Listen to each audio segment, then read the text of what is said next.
Today, we're going to talk about another Bigfoot book, and this is quite possibly one of the most beautifully written books about Bigfoot that I've ever read.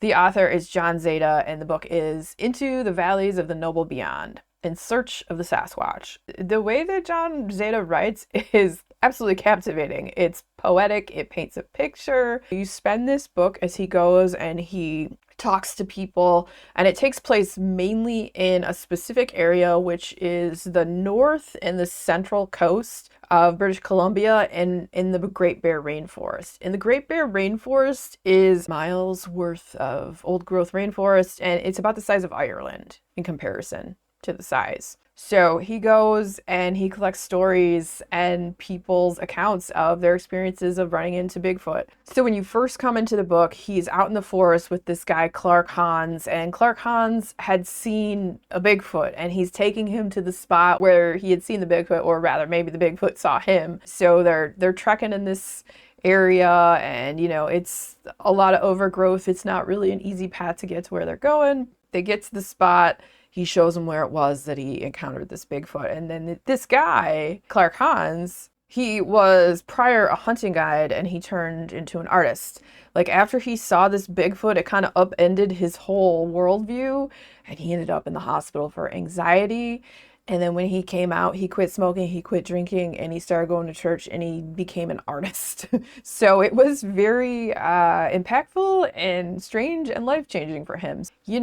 As someone who was a hunting guide, he would know what a bear looks like. So, you get a lot of people who are like, oh, it was probably misidentified, this, that, and the other. But a lot of the people that John Zada talks to in this book, they've lived their lives in the forest. Like there's hunters and fishermen and the native people who have made their living off the land and live basically right on the outskirts of the forest and have gone into the forest, and they know what these animals look like. This isn't some random city folk person who's never seen a real bear in their life.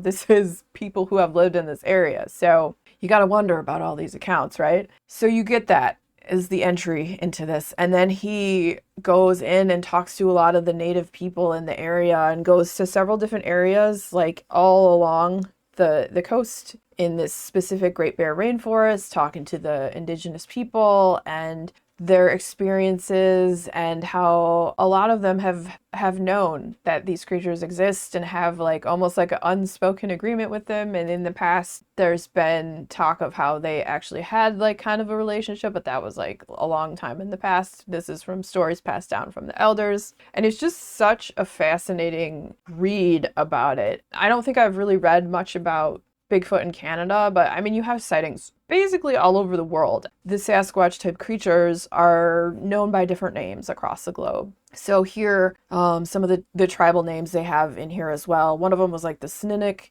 and some of the other ones I can't even really pronounce how they're said, so I don't want to try to say them and have you make fun of me.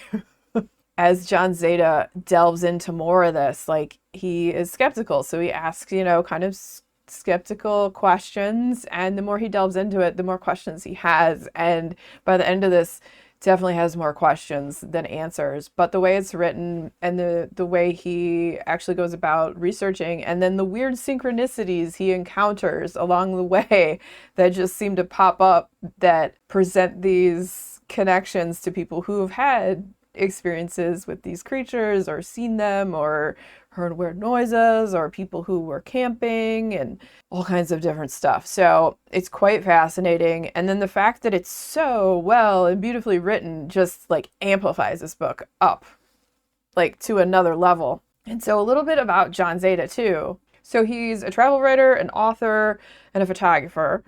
He's drawn to stories about adventure and far-flung parts of the world.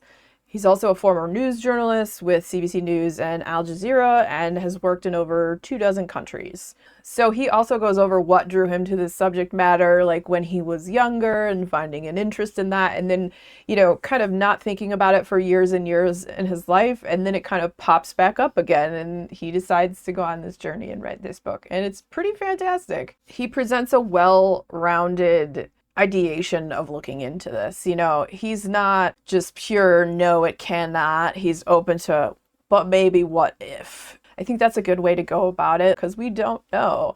And once you pinion yourself and like, one camp or another, I feel like you lose out on a lot that you could possibly learn by just refusing to believe other things. And so he keeps an open mind throughout this, and I really liked that and appreciated that. And like, you know, he'd talk to certain people who were kind of like set in their beliefs of stuff, and so some of the questions he would ask would, you know, maybe step on toes and whatnot, but it was all done in a respectful way, and it was pretty great. So if you have any curiosity or interest in cryptids or Bigfoot slash Sasquatch, definitely check out Into the Valleys and the Noble Beyond by John Zada. It's a fantastic book and absolutely beautifully written. And if you enjoyed hanging out today, hit that subscribe button, come back, see me again, and we'll talk about more bookish things and weird stuff.